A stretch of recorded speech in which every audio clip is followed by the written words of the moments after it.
మోదీ గారిని ఉద్దేశించి రేవంత్ రెడ్డి మోదీ గారు కరప్టెడ్ అంటే కన్వర్టెడ్ బీసీ అని చెప్పి ఏదైతే వర్డ్ యూజ్ చేశాడో దాని మీద మీరు ఏం మాట్లాడుతున్నారో, అసలు ఆ వర్డ్ ఆయన ఎందుకు మాట్లాడాల్సి వచ్చింది? అసలు ఈ మధ్యలో కూడా కుల రాజకీయాలు, కులగణన అంటూ కూడా కులాల్ని ఈ దేశం జనగణనకు బదులు కులగణన అని చెప్పి కులాల్ని వ్యవస్థలోకి చొప్పించడానికి ప్రయత్నం చేస్తున్నారు.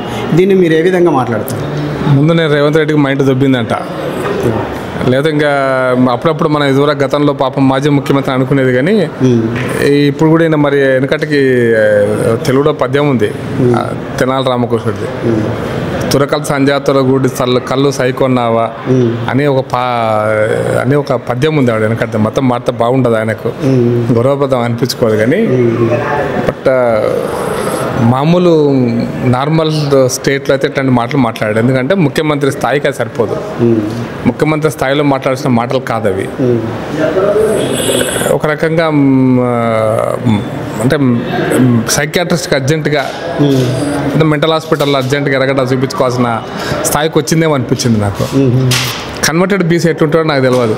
మొన్న కూడా ఇంకో మాట మాట్లాడాడు, నిన్న కూడా ఒక మాట మాట్లాడాడు.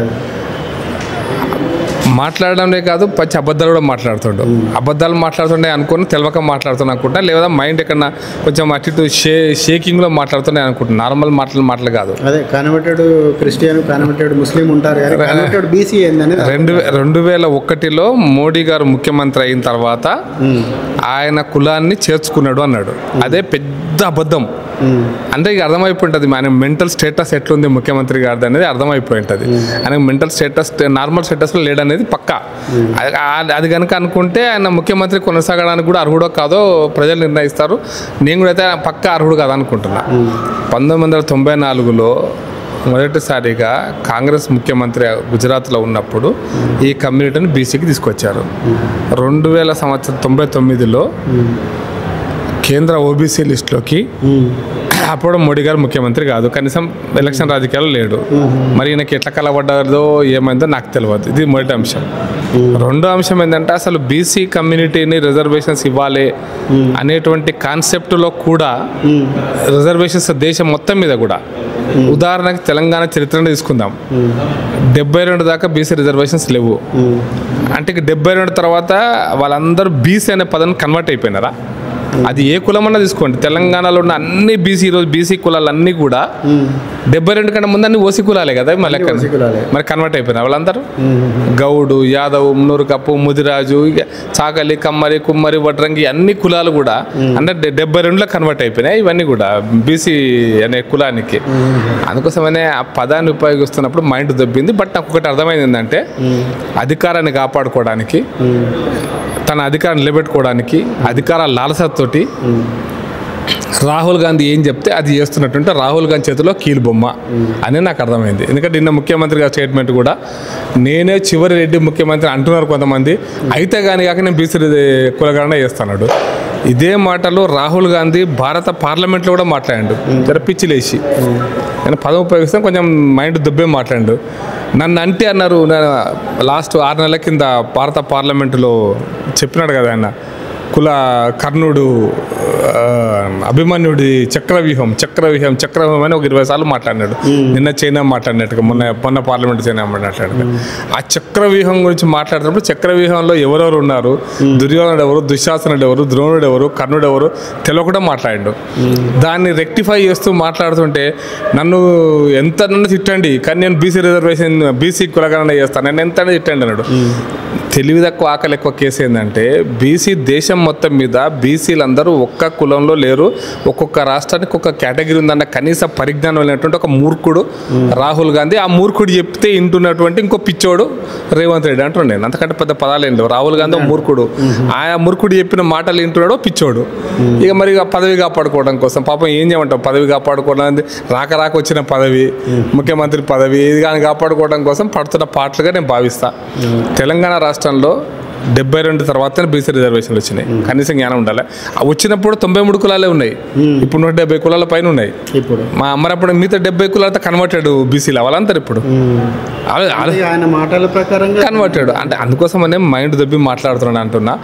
ఆ ఢిల్లీలో కూడా ఇప్పుడు జస్ట్ ఒక ఎగ్జాంపుల్, ఇక్కడ ముదిరాజ్ కమ్యూనిటీ, ఉత్తరప్రదేశ్లో కోలీ కమ్యూనిటీ వాళ్ళు ఎస్సీలు, ఇక్కడ లంబాడాలు ఎస్టీలు. ఈరోజు మనం సేవాలాల్ జయంతి కూడా చేసుకున్నాం.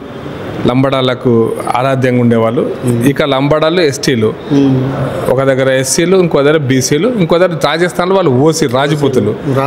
మరి ఇప్పుడు రెడ్డిలు కర్ణాటకలో బీసీలు, తెలంగాణ ఓసీలు. మరి ఏం కులగణన ఏమంటావు? ఎవరిని బీసీలు అనమంటావు? అజ్ఞానంతో మూర్ఖత్వంతో మాట్లాడుతున్నట్టు మాటలుగా నేను భావిస్తా. అందుకోసం రాహుల్ గాంధీ మాట వింటే దేశం ఖరాబ్ అయితే రేవంత్ రెడ్డి, రాహుల్ గాంధీ ఇటలీకి పోతాడు కానీ నువ్వు ఈ దేశంలో ఉండాల్సి వస్తుంది, జాగ్రత్తగా ఉండని చెప్పదలుచుకున్నాను. ఇప్పుడు దీని మీద ఒకటి ఏంటంటే, మొన్న కులగణన రిపోర్ట్ అని ఇచ్చారు కదా, దాంట్లో అసలు క్రిస్టియన్లను అసలే సూచించలేదు. కనీసం ఒక 10 క్రిస్టియన్లు ఇంతమంది ఉన్నారన్న ఒక సంఖ్యను ఏమాత్రం సూచించలేదు. అదేవిధంగా ముస్లింలను తీసుకొచ్చి బీసీలే అన్నారు. ముస్లింలు బీసీలు అవుతారా? అసలు క్రిస్టియన్లు ఈ తెలంగాణలో లేరా?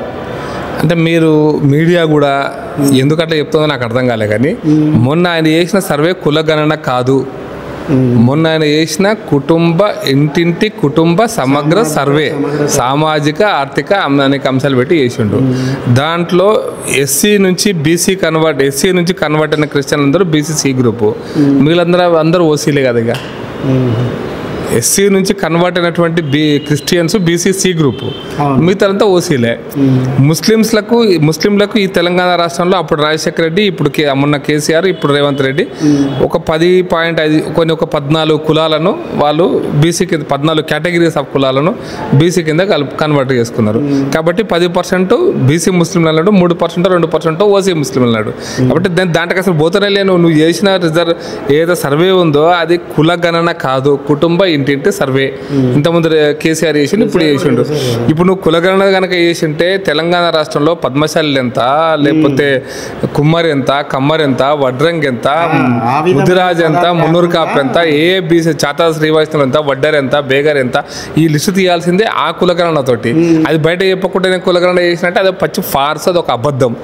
ఆ కులగణన చేయకుండానే కులగణన చేసిన చెప్పుకుంటా రేవంత్ రెడ్డి అదే క్రెడిట్ కోసం చేస్తుండే. కానీ దేశం నాశనం అయిపోయినా పర్లేదు, నేను మాత్రం అధికారం ఉండాలనుకునే పాతకాలపు రాజరికపు భావజాలంతో పనిచేస్తున్న రేవంత్ రెడ్డి, లేదా రాహుల్ గాంధీ అనే మూర్ఖుడు చెప్తున్నటువంటి ఒక పిచ్చి మాటలు మాట్లాడుతున్న రేవంత్ రెడ్డిగా నేను భావిస్తా. దీంట్లో ఏమాత్రం ఆ కులగణన కాదు, ఈయన చేసింది కులగణన కాదు.